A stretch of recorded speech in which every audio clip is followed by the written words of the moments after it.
Porbandar chamber of કોમર્સની વિવાદાસ્પદ ચૂંટણીમાં charity કમિશનરના હુકમનું અલગ રીતે અર્થઘટન કરવામાં આવી રહ્યું છે.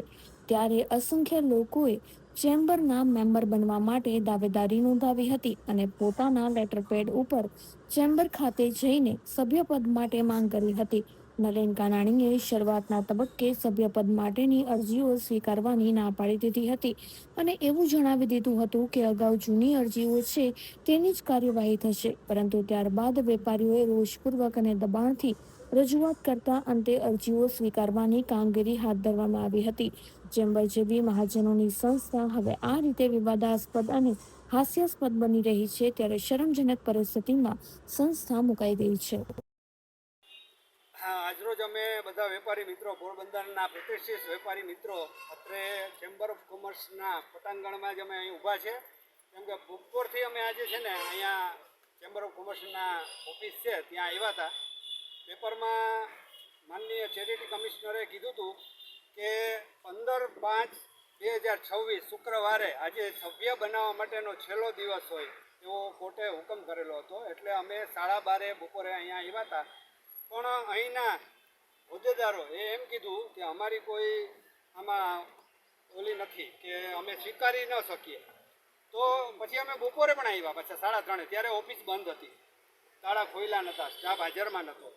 તો મારી માનનીય ચેરિટી કમિશનરને આટલી વિનંતી છે કે તમે આ બધા ઓર્ડર આપો છો કોર્ટ, તો એનો કોર્ટનો હુકમનો અનાદર આ લોકો કરે છે, તો એના ઉપર કન્ટેમ ઓફ ધી કોર્ટ થવી છે. કેમ કે બપોરે જમ્યા વગરના વેપારીઓ બધા હેરાન થાય છે ને 15 તારીખ આજે છેલ્લી છે, એવા કોર્ટનો હુકમ છે, તો શા માટે 4:30 ઓફિસ ખોલવામાં આવી? જાણી જોઈને કે આની પાછળ કોઈ પોતાની દિલી મુરાદ છે કે વેપારીઓને હેરાન કરવામાં આ લોકોને મજા આવે છે? તો મારી ચેરિટી કમિશનર સાહેબ અને અહીંના આગેવાનો જે હોદ્દેદારો એમ કહે છે કે અમે હોદ્દેદારો છીએ પણ નથી, અને અમે તો એ પણ કીધું આટલા સભ્ય આવ્યા છે 50 થી 60 જેટલા સભ્ય થવા માટે, તો એમ પણ કીધું કે અમે ફી પણ ભરવા તૈયાર છે, તમારા ધારાધોરણ મુજબની જે ફી હોય એ અમે ભરવા તૈયાર છે, છતાં એ લોકોએ અમને ઓસીમાં સાઇન કરવાની પણ ના પાડી દીધી. તો આ અમને એ વિચાર થાય છે વેપારીઓના આટલા ટાઈમ છે કે આ કેવો કોર્ટનો હુકમ કહેવાય?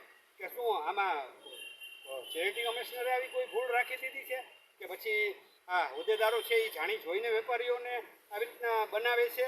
તો મારી ચેરિટી કમિશનર સાહેબ અને અહીંના કહેવાતા આગેવાનો બધા એને ખાસ વિનંતી છે કે આ બાબતે અંગત રસ લઈને વેપારીઓ પોરબંદરના હેરાન ન થાય અને એનું સભ્યપદ મળે. કેમ કે આના માટે અમે છે ને સાહેબ છેટ સુધી લડી લેશું. કેમ કે આજે 28 વર્ષથી પેઢી હોય છે, અને જો ચેમ્બર પોરબંદર એનું નામ જ છે chamber Porbandar chamber of commerce, એટલે કે વેપારીઓની સંસ્થા, ને એમાં જો વેપારીને સભ્ય બનાવવામાં ના આવે તો આ કેટલી હદે હું ચેરિટી કમિશનર સાહેબને એ પણ વિનંતી કરું છું કે આ પર્સનલ આમાં ઇન્ટરેસ્ટ લઈ અને આ લોકોને જોવો કેટલા મેમ્બર છે, કેટલી પેઢી છે ગામમાં પોરબંદરમાં કે જાણી જોઈને બનાવવામાં નથી આવતા.